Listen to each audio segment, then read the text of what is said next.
Good morning to all of you and welcome to Gyan Jyoti Ashish tutorial. तो दोस्तों आज है 13 नवंबर 2020 और 13 नवंबर 2020 से जितने भी करंट अफेयर के क्वेश्चन बन सकते हैं हम सारे इस वीडियो में कवर करने वाले हैं और सभी क्वेश्चन से रिलेटेड एक्स्ट्रा फैक्ट भी जानेंगे। तो सारे क्वेश्चन इंपॉर्टेंट है, इसलिए वीडियो को अंत तक जरूर देखिएगा। और इस वीडियो की पूरी पीडीएफ फाइल हमारे इस वीडियो के डिस्क्रिप्शन बॉक्स में टेलीग्राम और इंस्टाग्राम दोनों का लिंक दे दिया गया है। तो सबसे पहले आपको क्या करना है, टेलीग्राम चैनल ज्वाइन करना है और वहां से सारे वीडियो पीडीएफ फाइल को डाउनलोड कर सकते हैं। ठीक है, तो चलिए शुरू करते हैं। और वीडियो को शुरू करने से पहले मैं आपको यही बता दूं कि आशीष सर का क्लास अन अकेडमी पर शाम 7 बजे फिजिक्स का स्पेशल क्लास से स्टार्ट हो गया है। तो फटाफट जाइए अन अकेडमी लर्निंग ऐप डाउनलोड कीजिए और फटाफट वहां से ज्वाइन हो जाए। ठीक है, लिंक डिस्क्रिप्शन में मौजूद है। तो चलिए शुरू करते हैं। और आज के जो भी हमारे पास टोटल इंपॉर्टेंट क्वेश्चन होंगे वो आपके एग्जाम के लिए तो इंपॉर्टेंट है ही, और जिस भी क्वेश्चन से रिलेटेड एक्स्ट्रा फैक्ट निकल के आएंगे वो आपको नोट करके चलना होगा। ठीक है, क्योंकि एक्स्ट्रा फैक्ट बिल्कुल मस्ट होता है। और मैं आपको यहाँ पे ये भी बता, लगभग एक क्वेश्चन से आपको 4 या 5 क्वेश्चनों का आंसर भी मिल जाता है। तो एक्स्ट्रा फैक्ट्स पर फोकस बनाए रखने के साथ साथ आपको क्वेश्चन के ऊपर भी फोकस बनाए रखना है। ठीक है, तो चलिए शुरू करते हैं। और यहाँ पर देखेंगे पहला क्वेश्चन आप लोगों के स्क्रीन के ऊपर ये है। पहला क्वेश्चन ये कि हाल ही में विश्व निमोनिया दिवस, राष्ट्रीय पक्षी दिवस और लोक सेवा प्रसारण दिवस ये कब मनाया गया है? तो ये तीनों ही इंपॉर्टेंट डेज मनाए गए हैं 12 नवंबर को। कब मनाया गया है? 12 नवंबर को मनाया गया है। ठीक है, तो वन बाय वन हम सभी के बारे में यहाँ पे डिस्कस करेंगे। यदि यहाँ पे हम बात करते हैं सबसे पहले विश्व निमोनिया दिवस के बारे में। किसके बारे में? विश्व निमोनिया दिवस के बारे में। तो देखिए 2009 में ये पहली बार मनाया गया था। कब मनाया गया था? जो विश्व निमोनिया दिवस है ये पहली बार 2009 में मनाया गया था। ठीक है, तो निमोनिया के रोकथाम और उपचार के बारे में लोगों को अवेयर करने के लिए 12 नवंबर को मनाया जाता है विश्व निमोनिया दिवस। ये आपको याद रखना होगा। ठीक है, अब यहाँ पे हम बात करेंगे किसके बारे में? तो सबसे पहले हम यहाँ पे बात करेंगे राष्ट्रीय पक्षी दिवस के बारे में। ठीक है, राष्ट्रीय पक्षी दिवस के बारे में। तो जो हमारे पक्षी वैज्ञानिक थे सलीम अली जी, कौन थे? सलीम अली जी, ये हमारे क्या थे? राष्ट्रीय पक्षी वैज्ञानिक थे। तो सलीम अली जी, इनके जन्म दिवस को हम मनाते हैं राष्ट्रीय पक्षी दिवस के रूप में। जबकि यदि यहाँ पे हम बात करते हैं लोक सेवा प्रसारण के बारे में, किसके बारे में? लोक सेवा प्रसारण दिवस के बारे में। तो देखिए यानी कि इसकी भी इंग्लिश में हम क्या कहते हैं? Public service broadcasting day. तो देखिए जो राष्ट्रपिता है महात्मा गांधी, ये इसी दिन यानी कि 12 नवंबर 1947 को ऑल इंडिया रेडियो दिल्ली के स्टूडियो में पहली और आखिरी बार गए थे। इसलिए हम 12 नवंबर को लोकसभा प्रसारण दिवस के रूप में मनाए जाते हैं। ठीक है, आगे बढ़ते हैं। और आगे बढ़ने से मैं आपको यहाँ पे नवंबर माह के सभी इंपॉर्टेंट डेज को डिस्कस कर लेते हैं। तो 9 नवंबर को कौन सा दिवस मनाया गया है? तो 9 नवंबर को मनाया गया लीगल सर्विस डे। कौन सा दिवस? Legal service day. ये 9 नवंबर को मनाया गया है। 10 नवंबर को मनाया गया शांति और विकास के लिए अंतर्राष्ट्रीय दिवस, विज्ञान दिवस। और 11 नवंबर को क्या मनाया गया है? National education day. National education day ये मनाया गया है 11 नवंबर को। जबकि इंटरनेशनल डे, ये जो इंटरनेशनल एजुकेशन डे है ये आपको 24 जनवरी को मनाया जाता है। कब मनाया जाता है?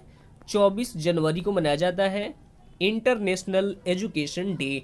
तो ये भी आपको यहाँ पे क्या करना होगा? नोट कर लेना होगा। ठीक है, अब आगे बढ़ते हैं। हमारे पास सेकेंड नंबर प्रश्न संख्या संकेत आपके स्क्रीन के ऊपर ये है कि 2020 के लिए जेसीबी पुरस्कार किसने जीता है? तो ये अभी हाल ही में जीत लिया है एस हरीश ने। किसने जीता है?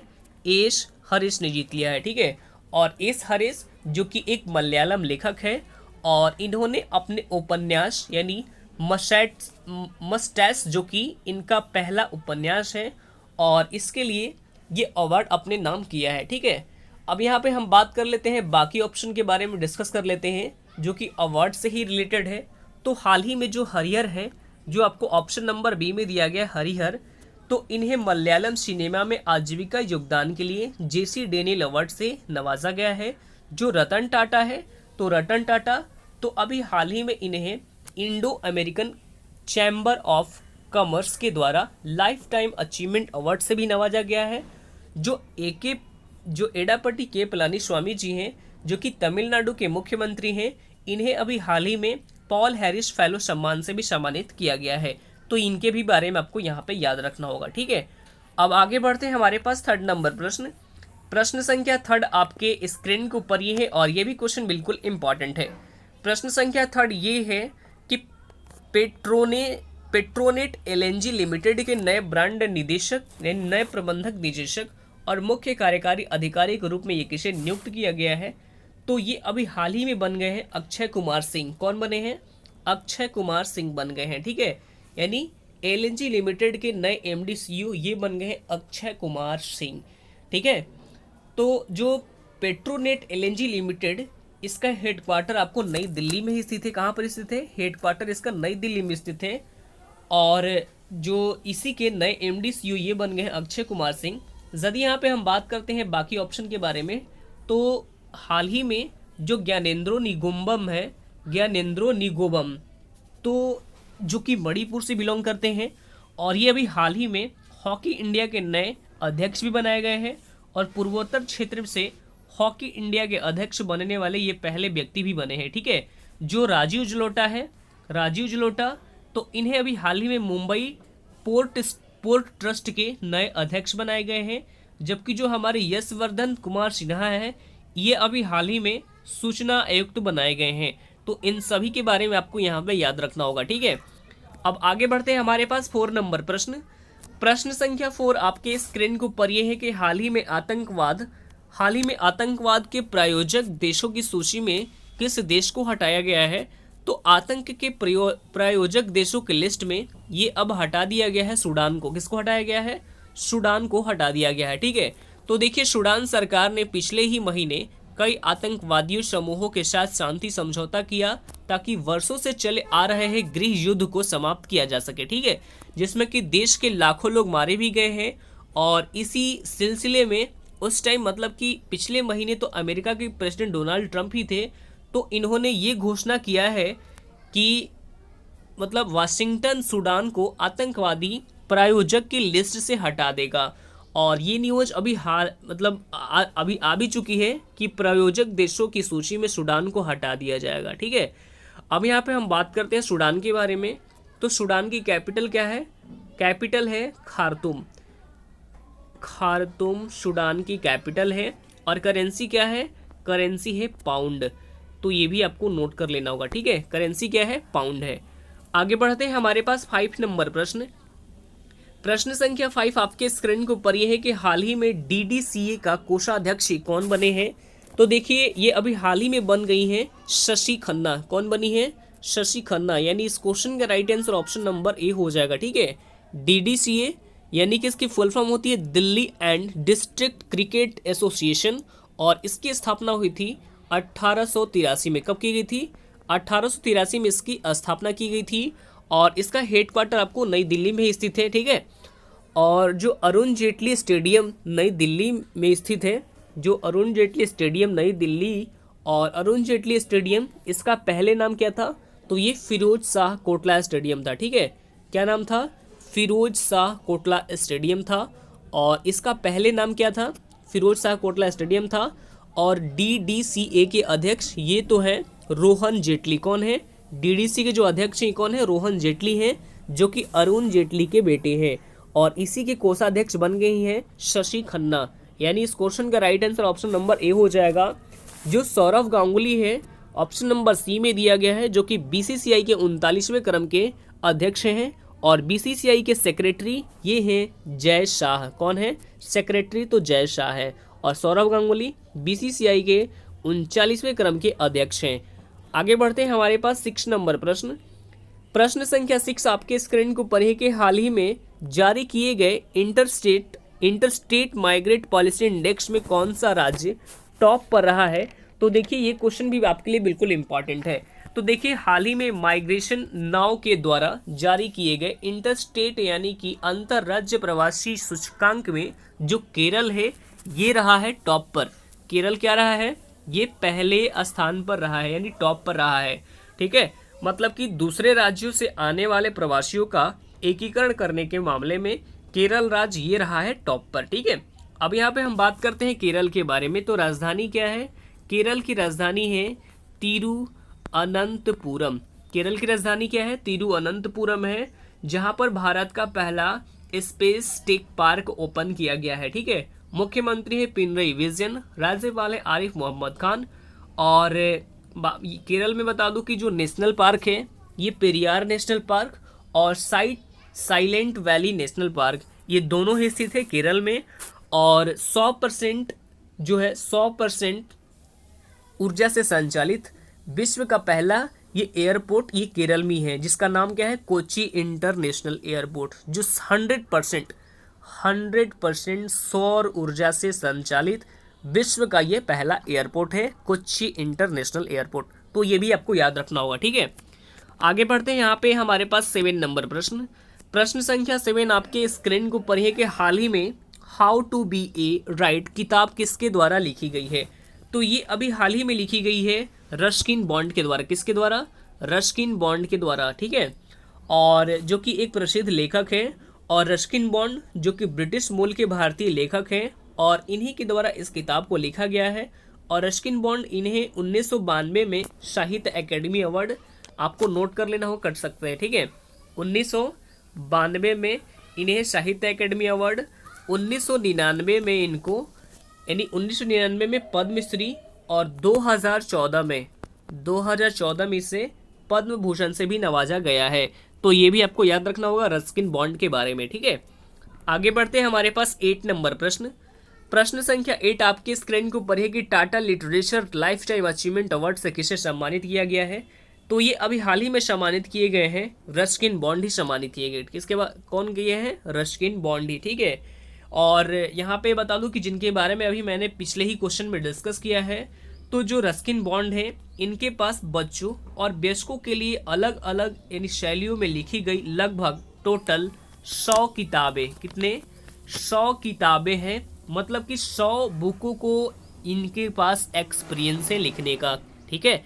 और इन्हें अभी हाल ही में Tata literature life time achievement award से भी नवाजा गया है। तो ये भी आपको याद रखना होगा, ठीक है। आगे बढ़ते हैं, हमारे पास यहाँ पे 9 नंबर प्रश्न।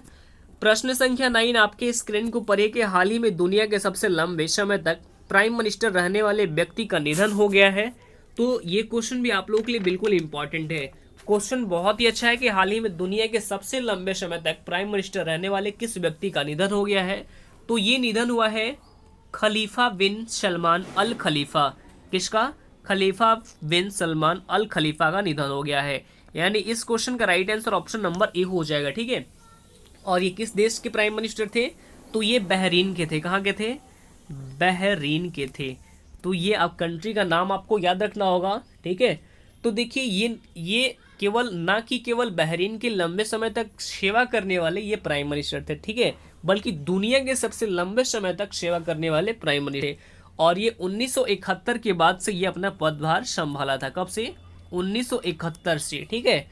और मैं आपको ये बता दूं कि अब इनका 84 वर्ष में निधन हो गया। कितने वर्ष में? 84 वर्ष में इनका निधन हो चुका है। और ये कहाँ से बिलोंग करते थे? तो ये आपको बहरीन के ये प्राइम मिनिस्टर हैं। अब यहाँ पे हम बात करते हैं बहरीन के बारे में। तो कैपिटल क्या है? बहरीन की कैपिटल है मनाना है बहरीन की कैपिटल। और करेंसी है बहरीन दिनार, ठीक है। तो ये भी आपको नोट कर लेना होगा। आगे बढ़ते हैं, हमारे पास 10 नंबर प्रश्न। और ये क्वेश्चन आपके एग्जाम के लिए तो बिल्कुल ठीक है, क्योंकि ये क्वेश्चन जो है T20 से रिलेटेड है, यानी मैच से रिलेटेड है, ठीक है। तो देखिए प्रश्न संख्या 10 आपके स्क्रीन को पढ़िए कि हाल ही में किस टीम ने महिला T20 चैलेंज का खिताब पहली बार जीत लिया है। तो पहली बार अभी हाल ही में जीत लिया है ट्रेल ब्लेजर्स ने। किसने? ट्रेल ब्लेजर्स ने। यानी राइट आंसर ऑप्शन नंबर इस क्वेश्चन के क्या हो जाएगा? ए हो जाएगा, ठीक है। और स्मृति मंधना की कप्तानी में जो ट्रेल ब्लेजर्स है, इन्होंने सुपरनोवाज को क्या किया है? 3 विकेट से हराया है। और इसने हराने के बाद अपना पहला चैलेंज खिताब अपने नाम कर लिया है। तो इसका right answer option number A हो जाएगा, ठीक है। आगे बढ़ते हैं, हमारे पास जो कल का सवाल है ये बिल्कुल इंपॉर्टेंट है। सवाल था कि पक्के टाइगर रिजर्व किस राज्य में स्थित है। तो आप सभी का बहुत अच्छा प्रयास था, ये अरुणाचल प्रदेश में, ठीक है।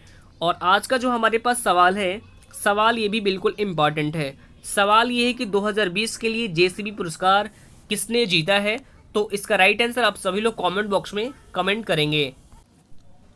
जो लोग एयरफोर्स, एनडीए, XY ग्रुप की तैयारी कर रहे हैं, उन सभी के लिए अनअकैडमी की तरफ से बेस्ट सब्सक्रिप्शन लॉन्च कर दी गई है। अगर आप सब्सक्रिप्शन लेना चाहते हैं तो मेरा रेफरल कोड है, सबसे पहले आपको रेफरल कोड मेरा नोट कर लीजिए। मेरा रेफरल कोड है GJAT10, ये हमारा रेफरल कोड है।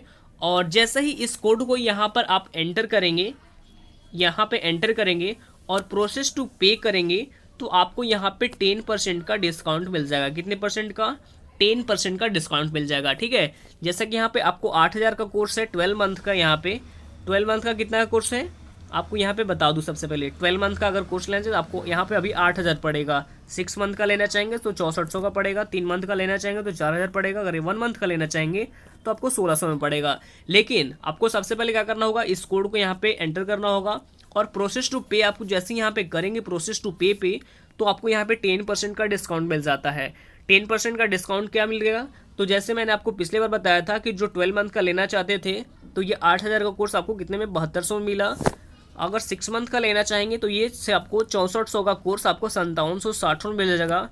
अगर 3 मंथ का लेना चाहेंगे तो ये कोर्स 4,000 का था तो आपको 3600 में मिल जाएगा। अगर 1 मंथ का लेना चाहते हैं तो ये 1600 का कोर्स आपको 1440 रुपये मिल जाएगा। यानी आपको क्या करना है, इस कोड को सबसे पहले यहाँ पे एंटर करना है और कोड को यहाँ पे एंटर करने के बाद आपको प्रोसेस टू पे करना है तो 10% का डिस्काउंट मिल जाएगा। बहुत ही अच्छा सब्सक्रिप्शन है और यहाँ पे बहुत अच्छे अच्छे टीचर भी हैं, ठीक है। तो सब्सक्रिप्शन लेने के लिए आप फटाफट यहाँ पे आप कोड डालिए, प्रोसेस टू पे कीजिए और अपना बिल्कुल सब्सक्रिप्शन ले चलते हैं, ठीक है। मनपसंद सब्सक्रिप्शन आपके लिए लॉन्च कर देगी अनअकैडमी की तरफ से, ठीक है। तो आज के लिए इतना ही, फिर मिलते हैं नेक्स्ट वीडियो में। तब तक के लिए bye bye, take care, all the best, thank you.